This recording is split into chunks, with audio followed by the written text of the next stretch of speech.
Bueno, tenemos insuficiencia de información en dos niveles, tanto de las consecuencias de los eventos extremos, no tenemos una buena cuantificación económica de los impactos y a veces ni siquiera una buena cuantificación de los datos físicos que producen los daños. Entonces, no tenemos realmente una valoración apropiada de qué consecuencias están teniendo y por lo tanto no tenemos herramientas para poder promover acciones de gestión del riesgo que reduzcan esos efectos negativos.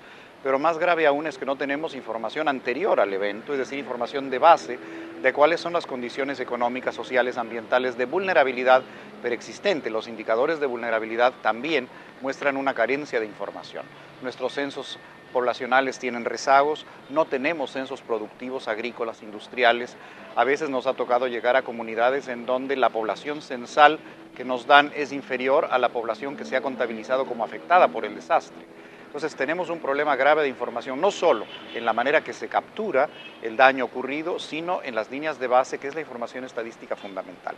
Y esto tiene mucho que ver con el hecho de que en los procesos de crisis fiscal muchos países redujeron los presupuestos de esas instituciones, de las instancias en donde se captura esa información. Y esa falta de información no es solo en lo económico y social, la encontramos también incluso en los indicadores de tipo climático.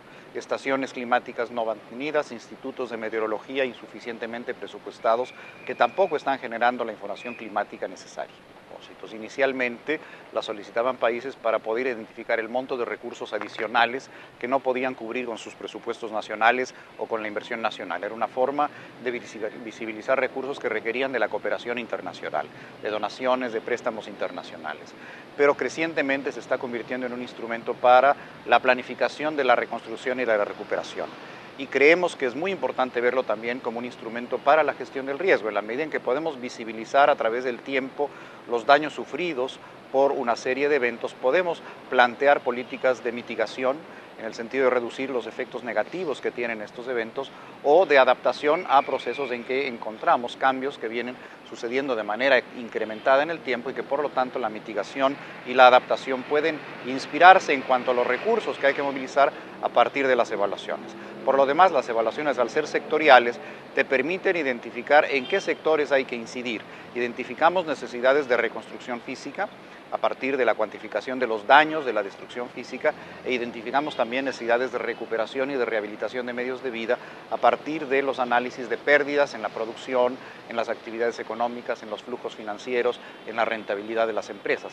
De esta forma podemos visibilizarlo sectorialmente, pero también, y eso es muy importante, geográficamente, porque nunca los eventos golpean de manera igual o homogénea al territorio, hay incidencia mayor en zonas determinadas que tienen mayor vulnerabilidad, pero también por estratos poblacionales diferentes, y entonces permite generar políticas diferenciadas con una perspectiva de género o con una perspectiva sociocultural o étnica o de otro tipo.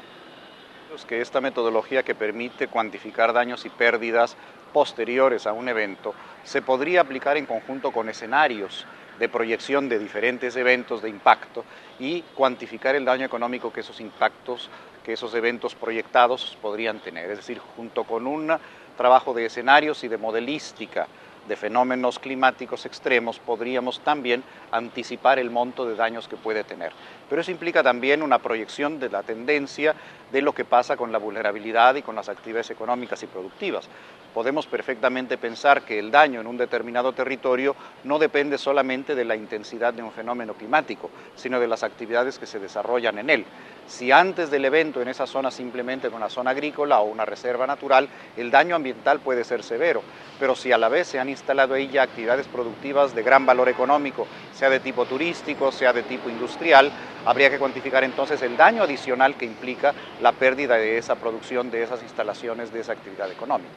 Entonces es una proyección que se tiene que hacer sobre dos escenarios diferentes. Uno, el climático mismo, la proyección de eventos extremos posibles a partir de cálculos de probabilidad, pero también de una estimación de cuál es el comportamiento de la actividad económica o de los asentamientos y el uso del territorio que se va a hacer en esa zona que se va a analizar.